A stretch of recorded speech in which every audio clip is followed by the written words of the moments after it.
হরে কৃষ্ণ। সকলের চরণে জানাই সশ্রদ্ধ প্রণিপাত। আপনাদের সবাইকে জানাই দৈনিক গীতামৃতের 169তম পর্বে সুস্বাগতম, কৃষ্ণপ্রীতি এবং শুভেচ্ছা। দৈনিক গীতামৃতের আজকের এই পর্বে আমি আপনাদের নিকট আলোচনা করব ভগবদ গীতার 4র্থ অধ্যায়ের 20তম শ্লোক নিয়ে। আপনারা সকলে ধৈর্য ও মনোযোগের সহিত সম্পূর্ণ ভিডিওটি শেষ পর্যন্ত দেখুন, সেই সাথে শ্লোকের মাহাত্ম্য ও তাৎপর্য হৃদয়ঙ্গম করার প্রচেষ্টা করুন। আমি শুরু করছি, আপনারা সাথেই থাকুন। ওম নমো ভগবতে বাসুদেবায়। ওম নমো ভগবতে বাসুদেবায়। ওম নমো ভগবতে বাসুদেবায়।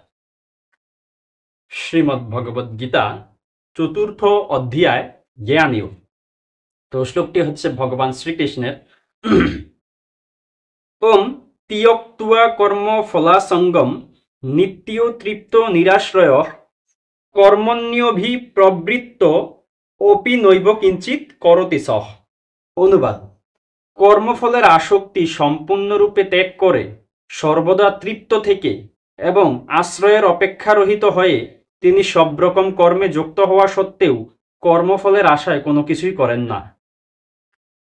পূর্ববর্তী শ্লোকে ভগবান বলেছিল যে যার কর্মপ্রচেষ্টার মধ্যে কোনো রকম কাম নেই, অর্থাৎ কাম ও সংকল্পরহিত, তিনি হচ্ছে পুণ্যজ্ঞানে অধিষ্ঠিত।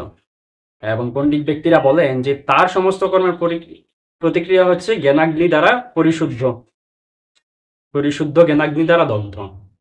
এই বিষয়টা ভগবান বলেছিল। এবং এই শ্লোকে ভগবান বলছেন যে কর্মফলের প্রতি আসক্তিকে সম্পূর্ণরূপে ত্যাগ করে এবং সর্বদা তৃপ্ত বা সন্তুষ্ট থেকে এবং আশ্রয়ের অপেক্ষা রহিত হয়ে কেবলমাত্র কৃষ্ণের প্রতি নির্ভরশীল হয়ে তিনি সব রকম কর্মে যুক্ত হয় এবং সব রকম কর্মে যুক্ত হওয়া সত্ত্বেও তিনি কর্মফলের আশায় কোনো কাজ করেন না, জ্ঞানী ব্যক্তিরা। এবং আমাদেরও প্রত্যেকের এই শ্লোকটা ধারণ করা উচিত। ভগবান অর্জুনকে বললো, অর্জুনের মাধ্যমে গোটা জগৎবাসীকে বললো এবং আমাদেরকে উপদেশ প্রদান করলো। অর্থাৎ এই শ্লোক থেকে আমরা যে শিক্ষাটা প্রাপ্ত হলাম সেটা হচ্ছে আমাদের কর্মফলের প্রতি যে আসক্তি সেটা সম্পূর্ণরূপে পরিত্যাগ করতে হবে এবং সর্বদা সন্তুষ্ট থাকতে হবে এবং কেবলমাত্র কৃষ্ণের প্রতি আমরা নির্ভরশীল থাকব, কৃষ্ণের আশ্রয় আমরা গ্রহণ করব। এবং তাহলেই সব রকম কর্মে যদি আমরা যুক্ত হই তাহলে আমরা কর্মফলের আশায় কোনো কিছু করব না, কেবলমাত্র ভগবানের জন্য সবকিছু করব, কেবলমাত্র নিষ্কাম ভাবে সবকিছু করব, ফলের আশা পরিত্যাগ পূর্বক করব, সকাম কর্ম করব না। তো এই শ্লোক সম্বন্ধে শ্রীল প্রভুপাদ কি মন্তব্য করছেন সেই বিষয়টা আমরা তাৎপর্য থেকে দেখিনি। তাৎপর্য: কৃষ্ণ ভাবনায় ভাবিত হয়ে শ্রীকৃষ্ণের সন্তোষ বিধানের জন্য সব রকম কর্ম করার মাধ্যমেই কেবল কর্মবন্ধন থেকে মুক্তি লাভ করা যায়।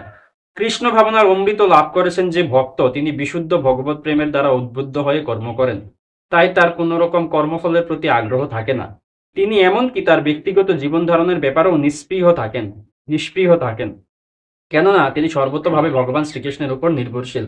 তিনি কিছুই সংগ্রহ বা সঞ্চয় করতে চান না, কিংবা যা কিছু লাভ করেছেন সেসবও সুরক্ষিত করতে চান না। তার সাধ্য অনুসারে সর্বতভাবে তিনি তার কর্তব্য পালন করেন এবং সবকিছুর জন্য কৃষ্ণের উপর নির্ভর করেন। এই ধরনের নিরাসক্ত কৃষ্ণ ভক্ত ভালো ও মন্দ সব রকম কর্মফল থেকে মুক্ত, যেন তিনি কোনো কিছুই করছেন না। এটি অকর্ম অর্থাৎ ফলহীন কর্মের লক্ষণ। তাই কৃষ্ণ ভাবনারহিত যে সমস্ত কর্ম, সে সবই জীবকে কর্মফলের বন্ধনে আবদ্ধ করে রাখে, আর সেটি প্রকৃত বিকর্ম, যে সম্বন্ধে পূর্বেই বলা হয়েছে। এই বিষয়টা আমরা উপলব্ধি করতে পারলাম, বুঝতে পারলাম।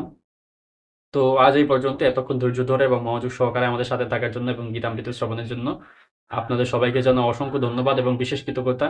আপনাদের সহিত দেখা হচ্ছে পরবর্তী পর্বে, পরবর্তী ভিডিওতে, পরবর্তী শ্লোকের পর্যালোচনায়। ততক্ষণ সকলে ভালো থাকুন, সুস্থ থাকুন, আমাদের সাথেই থাকুন। হরে কৃষ্ণ।